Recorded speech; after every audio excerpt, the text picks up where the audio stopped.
الحمد لله نحمده ونصلي على رسوله الكريم.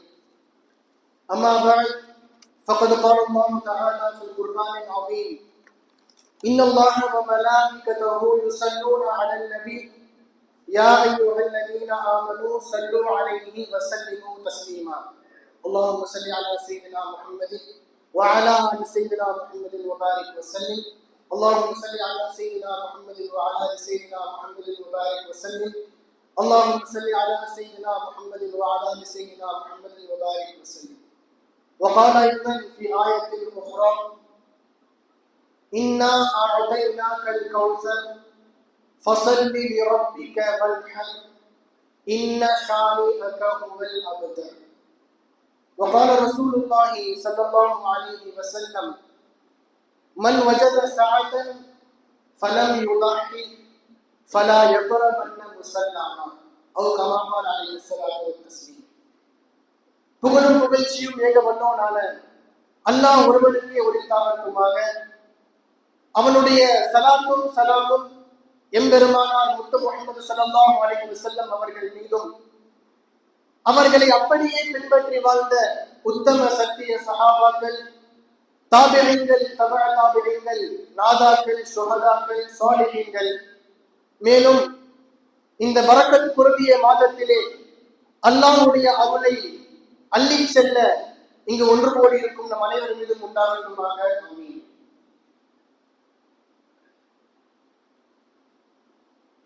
சகோதரர்களே, நாம் இருக்கக்கூடிய இந்த மாதம் சிறந்த மாதங்களிலே ஒன்றான துல்ஹஜ்ஜுடைய மாதமாக இருக்கிறது. இதனுடைய சிறப்புகளை பற்றி நாம் ஏராளமாக கேட்டுக்கொண்டிருக்கிறோம். இன்ஷா அல்லாஹ் கியாமத் வரை கேட்டுக்கொண்டே இருப்போம். அவ்வளவு சிறப்புகள் இந்த மாதத்துக்கு இருக்கிறது. ஹதீஸிலே நாம் பார்க்கலாம், ரமலானுடைய நோன்புக்கு பிறகு ஒரு நோன்பு சிறந்தது என்று சொன்னால் அது இந்த மாதத்திலே முதல் 10 நாட்களிலே வைக்கப்படக்கூடிய நோன்பு என்று நாம் தெரிந்து கொள்ளலாம். ஆக இந்த மாதத்தில் நாம் செய்யக்கூடிய அமல்கள், அதற்கு ஏராளமான சிறப்புகள் இருக்கிறது. பெருமானுடைய வாழ்க்கையை நாம் பார்த்தால் துல்ஹஜ் மாதத்தினுடைய முதல் 10 அதிகம் இபாதத் செய்வார்கள். சஹாபாக்களை இபாதத் செய்வதன் பக்கம் ஏவுவார்கள், தூண்டுவார்கள். அத்தகைய மாதத்திலே நாம் இருக்கிறோம். மேலும் இந்த மாதத்துக்கு எதன் காரணமாக சிறப்பு வந்ததோ அந்த நாளையில் நாம் அடைய இருக்கிறோம் இன்ஷா அல்லாஹ். இந்த மாதத்திலே கோல்டன் டேஸ் என்று சொல்லப்படக்கூடிய முக்கியமான நாட்கள் 5 நாட்கள். முதலாவது நாள் யௌம அரஃபா, 9வது பிறை. இரண்டாவது யௌமுன் நஹர் என்று சொல்லப்படக்கூடிய ஈதுல் அத்ஹா, துல்ஹஜ்ஜுடைய 10வது பிறை. அதனை தொடர்ந்து இருக்கக்கூடிய 3 நாட்கள். இந்த 5 நாட்களின் காரணமாகத்தான் இந்த மாதத்துக்கு இவ்வளவு சிறப்பு இருக்கிறது என்று நாம் தெரிந்து கொள்ள வேண்டும். ஏன் அவ்வளவு சிறப்பு? பொதுவாக பார்ப்போம் என்று சொன்னால், மனிதனுக்கு சந்தோஷம் ஏற்படுவது ஒவ்வொரு நாளும் அந்த மகிழ்ச்சி என்பது இருக்காது. ஒரு நாளிலே துக்கம் இருக்கும், ஒரு நாள் ஆரோக்கியமாக இருக்கும், ஒரு நாள் துன்பத்திலே இருக்கும், ஒரு நாட்டிலே ஒரு மன கவலையிலே இருக்கும். ஆனால் பெருமானார் சொன்னார்கள், முஸ்லிம்களுக்கு மகிழ்ச்சியுடைய நாள் அது ஈதுடைய நாளாக இருக்கிறது. ஈத் என்று சொன்னால் கொண்டாடுவது. அந்த நாளிலே நாம் அல்லாஹ்வுடைய நிஅமத்துகளை நினைத்து அல்லாஹ்வுக்கு நன்றி செலுத்துவதுதான் கொண்டாட்டமாக இருக்கிறது. இஸ்லாத்திலே கொண்டாட்டம் என்றால் என்ன? பொதுவாக நாம் நினைத்து பார்த்தோம் என்று சொன்னால், கொண்டாட்டம் என்றால் ஹராமான விஷயங்களை செய்வது, தேவையற்ற இசையை கேட்டு அதிலே மதிமயங்கி இருப்பது, பல லட்ச பணங்களை செலவு செய்வது வீணாக, இதையும் நம் மக்கள் கொண்டாட்டமாக நினைத்துக் கொண்டிருக்கிறார்கள். ஆனால் அசலிலே கொண்டாட்டம் என்றால் என்ன? பெருமானார் கற்றுக் கொடுத்தார்கள், நீங்களும் சந்தோஷமாக இருங்கள், உங்களை சுற்றி இருப்பவர்களை சந்தோஷப்படுத்துங்கள். இதுதான் கொண்டாட்டம். ஈதுல் ஃபித்ர் நாம் என்ன செய்கிறோம், ரம்ஜான் நாம் என்ன செய்கிறோம் யோசிச்சு பாருங்களேன். காலை எழுந்தவுடன் ஃபஜ்ர் தொழுகையை முடித்துவிட்டு ஃபித்ராவுடைய பணத்தை நாம் ஏழைகளுக்கு கொடுக்கிறோம். இது ஒரு கொண்டாட்டம். அந்த ஃபித்ராவுடைய பணத்தை தன் கையிலே வாங்கும் பொழுது அந்த ஏழை மக்களுடைய உள்ளம் கொண்டாடும். இதுதான் இஸ்லாத்திலே கொண்டாட்டம் சகோதரர்களே. அந்த ஃபித்ராவுடைய பணத்தை கொடுத்து விட்டு பள்ளிக்கு வந்து தொழுகிறோம். அதே போல ஈதுல் அல்ஹாவுக்கு நாம் என்ன செய்வோம், காலையில எழுந்திருப்போம், தொழுகுவோம், தொழுது முடித்து விட்டு நம் வீட்டுக்கு சென்று பிராணிகளை அல்லாஹ்வுடைய பெயரிலே நாம் பலியிட்டு அதை ஏழை மக்களுக்கு நாம் பங்கு பிரித்து கொடுப்போம். அதை நாம் விளங்க வேண்டியது இஸ்லாத்திலே கொண்டாட்டம் என்றால் என்ன, மகிழ்ச்சி என்றால் என்ன என்று நாம் பார்த்தால், நாமும் மகிழ்ச்சியாக இருப்பது, நம் சுற்றியுள்ளவர்களை மகிழ்ச்சியாக வைப்பது, இதுதான் இஸ்லாத்திலே கொண்டாட்டமாக இருக்கிறது. அதை தான் நாம் ஈதற்று செய்து கொண்டிருக்கிறோம். பொதுவாக ஐயாமு தஷ்ரீக் என்று சொல்லப்படக்கூடிய இந்த, அதாவது யௌம் அரஃபா 9வது பிறை, 10 யௌமுன் நஹர், பக்ரீத், ஈதுல் அஸ்ஹா, அதை தொடர்ந்து வரக்கூடிய நாட்களிலே நாம் அதிகம் அல்லாஹ்வை நினைவு கூற வேண்டும். அரஃபாவுடைய நாம் நோன்பு வைக்கிறோம், அது சுன்னத்தான காரியமாக இருக்கிறது. அதை தொடர்ந்து வரக்கூடிய ஈதுல் அஸ்ஹா என்று நோன்பு வைப்பது ஹராம், நோன்பு வைக்கக்கூடாது. அது அந்த நாள் மட்டுமல்ல, அதற்கு அடுத்து வரக்கூடிய 3 நாட்களிலே நோன்பு வைப்பது தடை செய்யப்பட்டிருக்கிறது. பெருமானார் சொன்னார்கள், அந்த நாட்கள் ஐயாமு அக்லின் வஷுர்பின், நல்லா சாப்பிட்டு நிம்மதியா இருக்கக்கூடிய நாட்கள். அந்த நாள்ல போய் நான் நோன்பு வைக்கிறேன் என்று யாரும் சொல்லக்கூடாது. மற்ற நாட்களில் நாம் நோன்பு வைத்துக் கொள்ளலாம், நஃபில் நோன்பு வைக்கலாம், அல்லாஹ்வை ஞாபகம் செய்யலாம், அது நன்மை அதிகமாக நமக்கு கொண்டு போய் சேர்க்கும். ஆனால் அந்த நாட்களிலே நாம் நோன்பு வைப்பது தடை செய்யப்பட்டிருக்கிறது. இது அல்லாஹ்வுடைய மிகப்பெரிய அருளாக இருக்கிறது. நமக்கு வாழ்க்கையிலே சந்தோஷம் என்பது சில செயல்களால் கிடைக்கும். ஒரு சின்ன குழந்தை சிரிப்பதை பார்த்தால் சந்தோஷம் கிடைக்கும். சில மனிதர்களுக்கு கவலையா இருக்கும் பொழுது டீ கடைக்கு போய் ஒரு டீ குடிச்சுட்டு வரலாம், மகிழ்ச்சியா இருக்கும். இதை ஒரு ஹோட்டலுக்கு நல்லா சாப்பிட்டு வரலாம், கறி மீன் சாப்பிட்டு வரலாம், இது ஒரு மகிழ்ச்சி. ஆக உணவிலே அல்லாஹ் நமக்கு மகிழ்ச்சியை வைத்திருக்கிறார். வீட்டிலே பிரியாணி என்று சொன்னால் அந்த அன்னைக்கு நமக்கு மகிழ்ச்சி. கஞ்சி சாப்பாடு, ரச சாப்பாடுன்னு சொன்னா நமக்கு கவலை, என்ன போய் சாப்பிடுமா அப்படின்னு நம்ம யோசிப்போம். ஆக உணவிலே அல்லாஹ் தஆலா ஒரு மகிழ்ச்சியை வைத்திருக்கிறார். அதனாலதான் அந்த நாட்கள் எல்லாம் என்ன சொல்றான், நோன்பு வைக்காதீங்க, கறியை சாப்பிடுங்க, ஏழைகளுக்கு கொடுங்க, பக்கத்து வீட்டுக்காரர்களுக்கு கொடுங்க, சொந்த மன்னர்களுக்கு கொடுங்க, அனைவரையும் மகிழ்ச்சி படுத்துங்க என்று அல்லாஹ் தஆலா அந்த நாட்களிலே நோன்பு வைக்க வேண்டாம் என்று கட்டளை இருக்கிறார். இப்ப அந்த நாட்களுக்கு எவ்வளவு சிறப்பு என்று பார்த்தால், யௌமு அரஃபா என்று சொல்லப்படக்கூடிய பிறை 9 மிகப்பெரிய ஒரு ரகசியம் அமைந்திருக்கிறது. அந்த நாளுடைய சிறப்பத்தை நம்ம பார்த்தோம்னா, அந்த நாள்ல தான் இஸ்லாம் பரிபூர்ணமானது. பெருமானார் அவர்கள் தன் வாழ்க்கையிலேயே ஒரே ஒரு ஹஜ்ஜு தான் செய்தார்கள். ஆனால் இப்போது வாழக்கூடிய மக்களுக்கு பல ஹஜ்ஜுகள் செய்யக்கூடிய வாய்ப்பு அல்லாஹ் தஆலா கொடுத்துக் கொண்டிருக்கிறார். ஆனால் பெருமானார் ஹஜ்ஜை கற்றுக் கொடுத்தவர்கள், அவர்கள் செய்தது ஒரே ஒரு வாழ்க்கையிலே. அந்த ஹஜ்ஜை செய்யும் பொழுது அரஃபாவுடைய நாளிலே மக்களுக்கு மத்தியிலே நின்று கொண்டு மக்களுக்கு இஸ்லாத்தை பற்றி எடுத்து சொல்லும் பொழுது அவர்கள் கூறிய ஒரு வார்த்தை, அல்லாஹ் தஆலா குர்ஆனிலே அந்த ஆயத்தை இறக்குகிறார், அல் யௌம அக்மல்து லக்கும் தீனக்கும், இன்று உங்களுடைய மார்க்கத்தை நாம் பரிபூர்ணப்படுத்தி விட்டேன். ஆக அரஃபா நாளிலே தான் இஸ்லாம் பரிபூர்ணப்படுத்தப்பட்டது. இதற்கு பிறகு எந்த ஒரு சட்டமோ எந்த ஒரு சட்டத்தில் மாற்றமோ வரப்போவது கிடையாது. இது ஒரு சிறப்பு. இரண்டாவது என்று நாம் பார்த்தால், அரஃபா அன்னைக்கு அரஃபா உடைய மைதானத்திலே யார் இருக்கிறாங்களோ அவங்களுக்கு அன்னைக்கு ஏன் அவங்களுக்கு எப்படி பெற்றால் ஆகும், அல்லாஹ் அவர்களுடைய பாவங்களை மன்னிக்கிறான். எப்பொழுது நம்முடைய பாவங்கள் மன்னிக்கப்படுகிறதோ அதுதான் நமக்கு கொண்டாட்டம், நாம் மகிழ்ச்சி பட வேண்டிய விஷயம். ஆக அரஃபாவுடைய நாளிலே அரஃபா மைதானத்தில் எந்த மக்கள் இருக்கிறார்களோ அவர்களுக்கு அது ஈதாக அமைகிறது. மூன்றாவது விஷயம், அல்லாஹ் தஆலா அரஃபாவுடைய நாள் அன்று அரஃபாவுடைய நாளின் மீது அல்லாஹ் தஆலா சத்தியம் செய்கிறான். பொதுவாக குர்ஆனிலே அல்லாஹ் தஆலா பல ஆயத்துகள் வரும் பொழுது பல பொருட்கள் மீது சத்தியம் செய்வான். வல் ஃபஜ்ர் வலயாலின் அஷ்ர் வத்தீனி வஸ்ஸைத்தூன் வல் அஸ்ர். இதை போல அல்லாஹ் தஆலா பல வஸ்துக்கள் மீது சத்தியம் செய்து சொல்லுவான். அதே போல அல்லாஹ் தஆலா எதன் மீது சத்தியம் செய்கிறானோ நிச்சயமாக அது கண்ணியம் வாய்ந்த ஒரு பொருளாகத்தான் இருக்கும். அல்லாஹ் தஆலா அரஃபாவுடைய நாளில் சத்தியம் செய்கிறான்.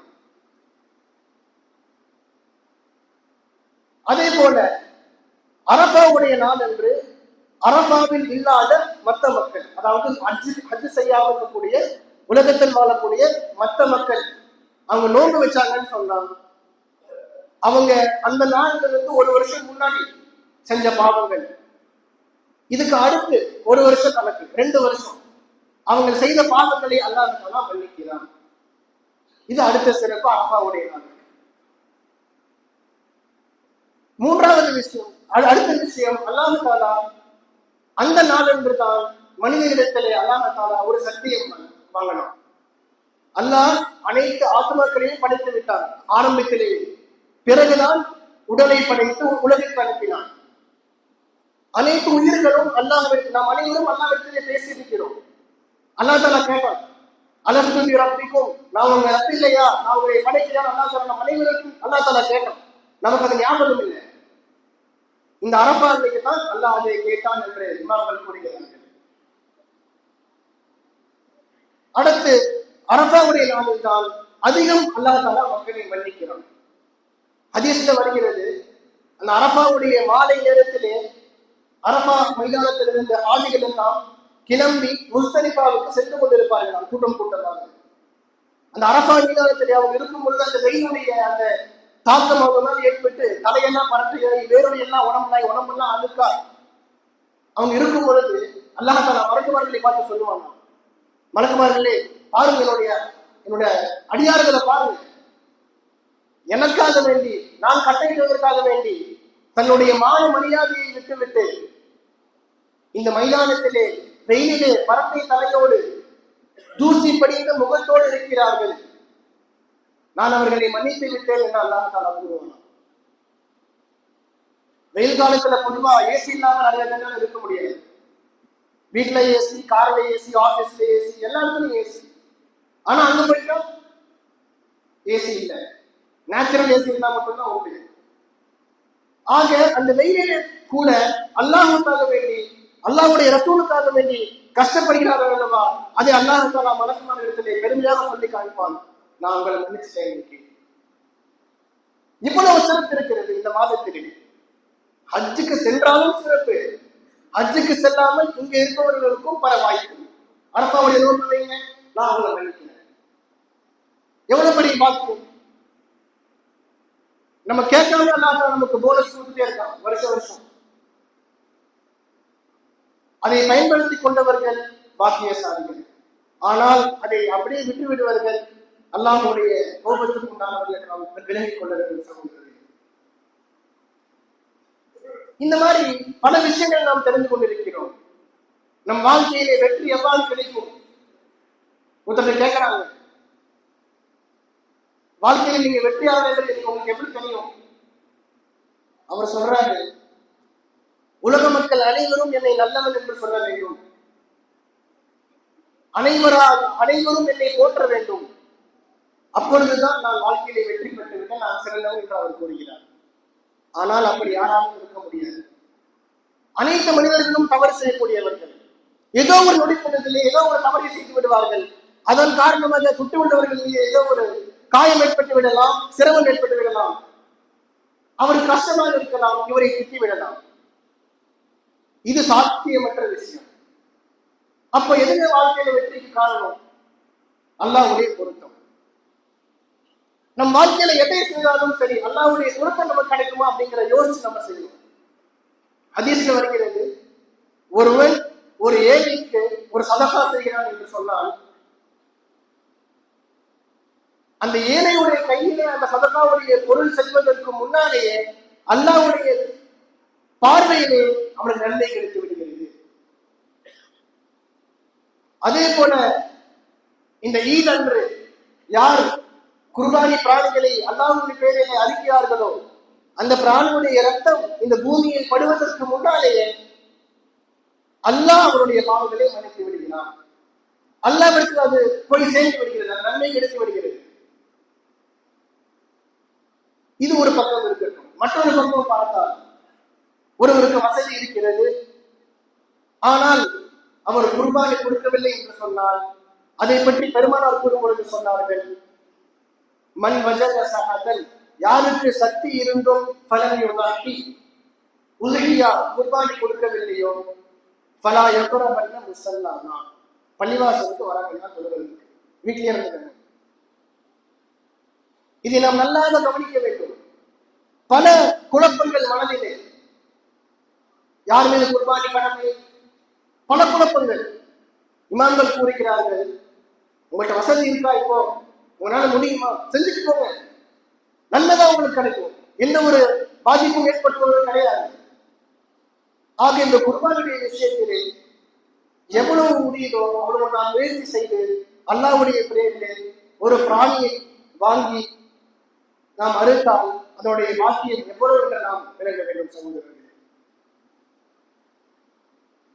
அல்லாஹ் தான் நமக்கு இங்கே கற்றுக் கொடுப்பது என்னவென்று சொன்னால் பணியை. ஈதின் மூலமாக, ஹஜ்ஜின் மூலமாக, குர்பானியின் மூலமாக நாம் கற்றுக்கொள்ள வேண்டிய ஒரு விஷயம் பணியை. அல்லாஹ் தஆலாவுடைய திருநாமங்களிலே ஒரு திருநாமம் அல் முத்தக்கப்பீர், பெருமையுடையவன் என்ற அர்த்தம். குர்ஆனிலே ஒரு ஆயத்து இருக்கிறது, வலஹுல் கிப்ரியா, அல்லாஹ்வுக்கு மட்டும்தான் பெருமை என்பது சொந்தம், வேற யாரும் அதுல பங்கு போட முடியாது. இப்போ ஒவ்வொரு மனிதனும் தன் உள்ளத்திலே பணிவை கொண்டு வர வேண்டும். அல்லாஹ்வுக்கு முன்னால் நான் ஒரு அடியான், நான் ஒண்ணுமே இல்லை என்ற அந்த சிந்தனையை கொண்டு வருவதற்காக வேண்டித்தான் அல்லாஹ் தஆலா இது போல ஈதுகளையும் ஹஜ்ஜுகளையும் அல்லாஹ் தஆலா நமக்கு கடமையாக்கி இருக்கிறார். ஹஜ்ஜுக்கு போய் பார்த்தால் நமக்கு தெரியும், முஸ்தலிஃபாவுடைய அந்த மைதானத்திலே கீழே தரையில தான் படுக்கணும், தலையில ஒரு பெட்ஷீட் வச்சு நம்ம படுத்துக்கணும். அது ஒரு கடமை. அங்க நம்ம தங்கணும், கொஞ்ச நேரமாக நம்ம அங்க இருக்கணும். யாராக இருந்தாலும் சரி, அந்த ஒரு மைதானத்திலே நாம் படுப்பது என்பது நம்முடைய வலிமை காட்டுகிறது. இன்னைக்கு நம்ம ஒரு பஸ்ல டிராவல் பண்ணி போறோம், சீட்ல நம்ம ஏற மாட்டோம், அடுத்த பஸ்ல போயிட்டு நம்ம போய் நின்றோம். அத்தகைய மனஸ்தாபம் உள்ள ஒரு அடியானை அல்லாஹ் என்ன பண்றான், பூமியிலே படுக்க வைக்கிறான். மனதிலே அந்த பக்குவத்தை அல்லாஹ் தஆலா கொடுக்கிறான். இதுதான் ஹஜ்ஜுடைய ரகசியமாக இருக்கிறது. ஒரு ஹஜ்ஜுக்கு போயிட்டு வந்துட்டாங்க அப்படின்னா அவங்கள பல மாற்றங்களை நாம் பார்க்கலாம். இமாம்கள் சொல்லுவார்கள், ஒருவர் செய்த ஹஜ்ஜு அல்லாஹ்விடத்திலே கபூல் செய்யப்பட்டது என்பதற்கு அடையாளம் என்னவென்று தெரியுமா? அவர் ஃபர்ஸ்ட் எப்படி எல்லாம் இருந்தாரோ, அல்லாஹ்வுடைய சிந்தனையை விட்டு தூரமாக இருந்தார், தொழுகையிலே சில பொழுதுபோக்காக இருந்தார். ஆனால் போயிட்டு வந்ததுக்கு அப்புறம் இபாதத்திலே அதிகமாக அவர்கள் முயற்சி செய்கிறார் என்று சொன்னால் அதுதான் அடையாளம், அவர் செய்த ஹஜ் கபூல் செய்யப்பட்டிருக்கிறது என்பதற்காக. ஆக சகோதரர்களே, பெருமானார் சொன்னார்கள், லா யதுகுலுல் ஜன்னத மன் கான லஹு ஃபீ கல்பிஹி மிஸ்காலு தர்ரத்தின் மின் கிபர், யாருடைய உள்ளத்திலே ஒரு சிறிய அளவு பெருமை இருக்கிறதோ அவர் சொர்க்கத்திலே நுழைய மாட்டார். நம்ம பெருமை அப்படிங்கிறத சாதாரணமா நம்ம எடுத்துக்கிறோம், ஆனால் ஒவ்வொருவருடைய மனதிலேயும் அதற்கு ஒரு சின்ன பங்கு இருக்கிறது. எவ்வாறு நாம் பார்த்தோம் என்று சொன்னால், சில சகோதரர்கள் அண்ணன் தம்பி கிட்ட பேசுறது இல்லை, தம்பி அண்ணன் கிட்ட பேசுறது இல்லை. என்ன காரணம்னு கேட்டா, வீட்டுல ஒரு ஃபங்க்ஷன் வச்சாப்பா என்னை கூப்பிடவே இல்லை, வீட்டுல ஒரு ஃபங்க்ஷன் வச்சா என்கிட்ட மசூரா பண்ணவே இல்லை. இந்த மாதிரி சில சிறிய சிறிய விஷயங்கள் மசூரா செய்ய வேண்டும், இல்லை என்று சொல்லவில்லை. ஆனால் பலருக்கு பல சூழ்நிலைகள் இருக்கிறது. அதை அனைவரும் புரிந்து கொண்டு சரியாக வாழ்ந்தால் பல பிரச்சனைகளை விட்டு நாம் தவிர்த்திருக்கலாம். அல்லாஹ் தஆலா குர்ஆனிலே கூறுவான், ஃபீ குலூபிஹிம் மரதுன் ஃபஸாதஹுமுல்லாஹு மரதா, நம்முடைய உடலிலே ஏதாவது ஒரு நோய் ஏற்பட்டு விட்டால் நம்முடைய உள்ளம் பதறுகிறது. காலில் ஒரு அடிபட்டுருச்சு, கையில ஒரு அடிபட்டுருச்சு, உடனே ஹாஸ்பிட்டல் செஞ்சு போய் பார்க்கிறோம், மருந்து சாப்பிடுறோம், ஊசி போடுறோம், இவ்வளவு முக்கியத்துவம் கொடுக்கிறோம். ஆனால் இதை விட முக்கியமான ஒரு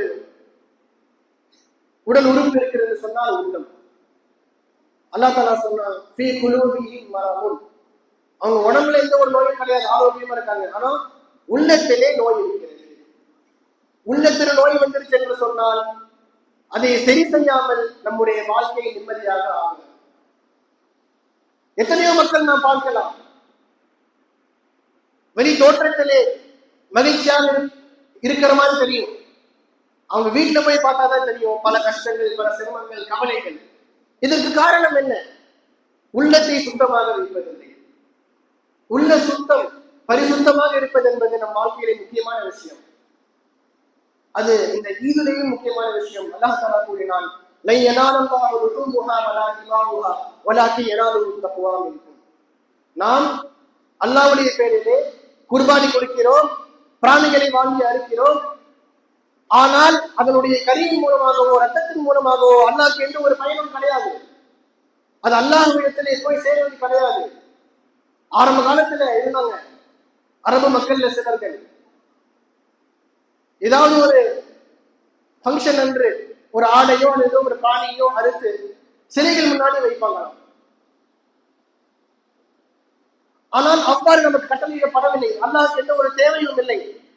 அப்ப அல்லாஹ்வுக்கு என்ன வேணும்? நம்முடைய உள்ளம். எப்படி இந்த செயலை செய்கிறான், இந்த அமலை எப்படி அவன் செய்கிறான்? உள்ளம் பரிசுத்தமாக இருக்கிறதா அல்லது கஷ்டப்படுகிறானா? அல்லாஹ் எனக்கு இவ்வளவு பெரிய கஷ்டம், அல்லாஹ் எனக்கு இவ்வளவு பெரிய சிரமத்தை கொடுத்துட்டானே அப்படின்னு யோசிக்கிறானா? இல்ல மனசுல அல்லாஹ்வுடைய பயத்தோடு அல்லாஹ்வுக்காக நான் செய்கிறேன் என்பதை இஹ்லாஸோடு செய்கிறேனா என்று அல்லாஹ் தஆலா பார்க்கிறான். இதுதான் அல்லாஹ்விடத்திலே போய் சேரும்.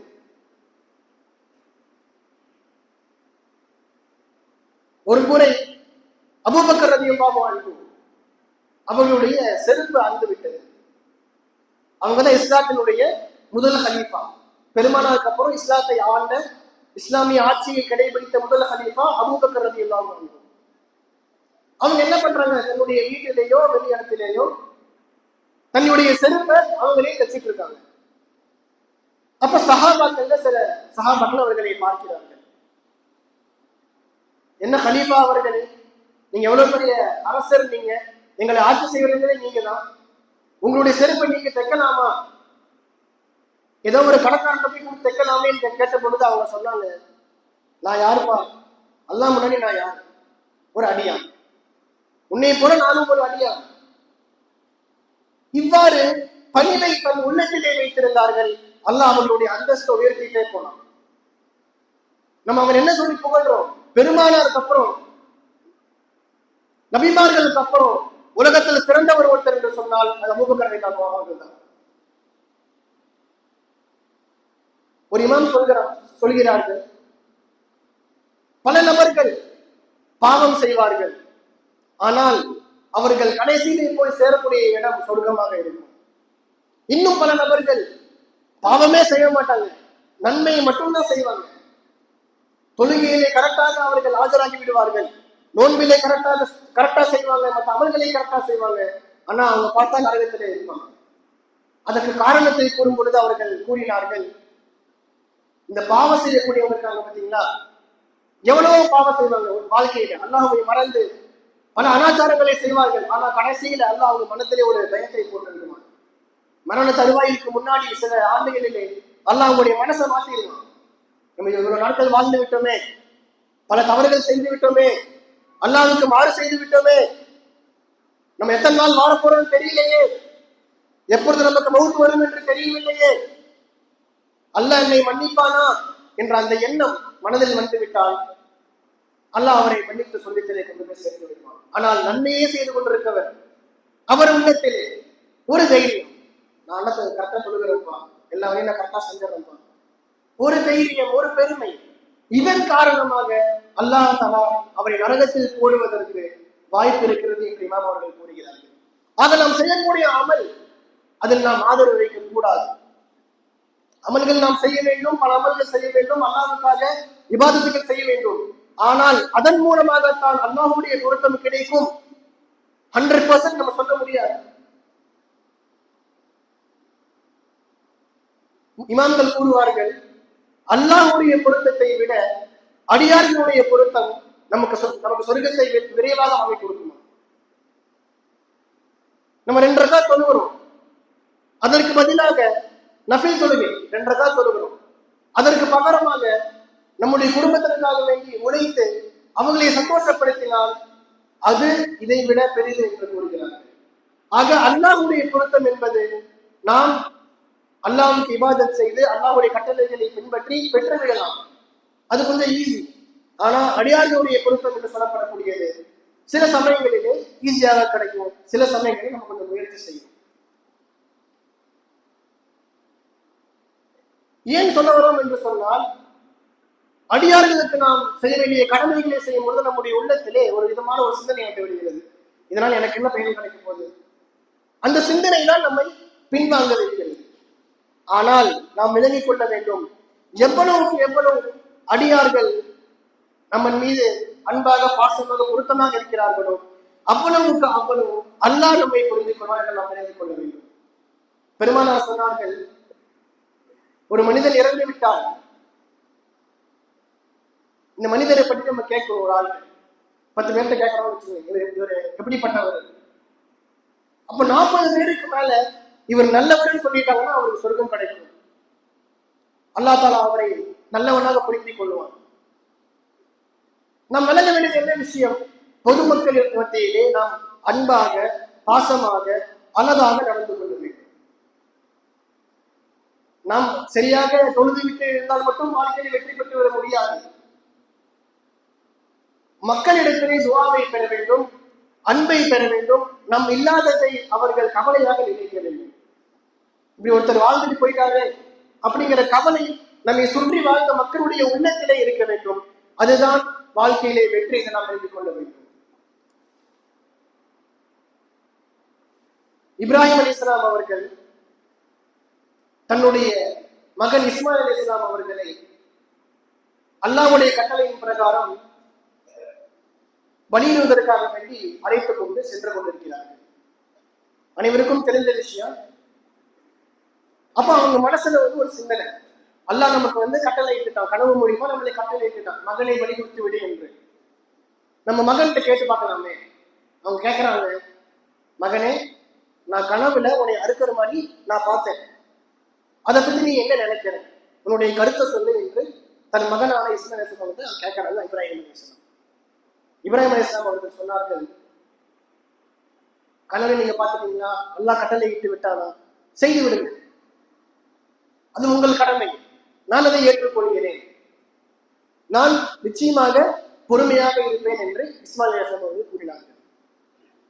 ஆக நாம் இங்கிருந்து விளங்க வேண்டியது, தாய் பிள்ளைக்கு மத்தியில் உள்ள அந்த புரிதல், தந்தை பிள்ளைக்கு மத்தியில் உள்ள அந்த புரிதல் மிக முக்கியமாக இருக்கிறது. தன் பையன்கிட்ட அறுக்கிறத பத்தி மசூரா கேட்கறாங்க.